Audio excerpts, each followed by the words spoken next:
Welcome to week 3 of Principles of Marketing.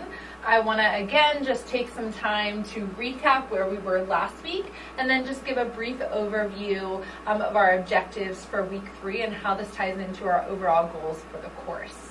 So week 3 is all about understanding buyers, but what I've done is I've broken up this idea of understanding buyers into 2 separate weeks. Okay, so in week 3, this week, we're going to look at the business to consumer market.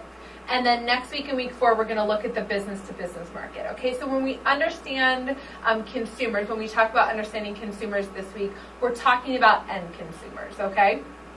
So let's look back at week 2 quickly. In week 2, we were all about this strategy, okay? And so we learned that in order to create a marketing strategy, in order to draft a marketing plan, this vital document, we had to go back a little bit and go back to the beginning and understand our organization, what purpose our organization served, what kind of values our organization had, and even what type of organization we were and why we existed, if we were for-profit, nonprofit, or a government organization, okay?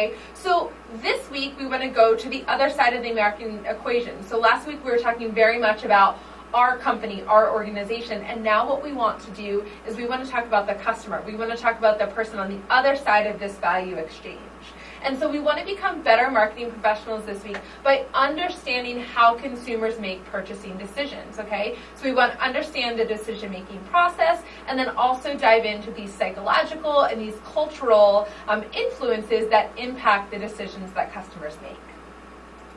So by the end of week 3, what we want to be able to do is we want to be able to name the stages in the consumer purchase decision process, okay? So this is basically outlining when someone buys something, what goes through their mind? What are the things that they do from deciding that they have a need or require something to actually swiping their card, buying something on Amazon, buying something in the store or from a small boutique, and then bringing it home and using it.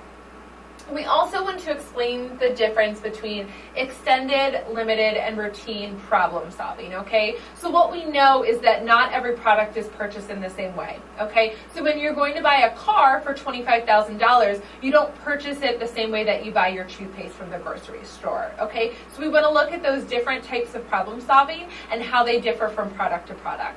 And then lastly, we want to understand the psychological and the sociocultural influences that are at play here, okay? Because we're talking about individual consumers, but there are a lot of things outside of those consumers that are impacting the decisions that are eventually made, okay? So looking forward to a great week. As always, reach out if you have any questions, and I look forward to interacting with you through our discussions online. Thanks again.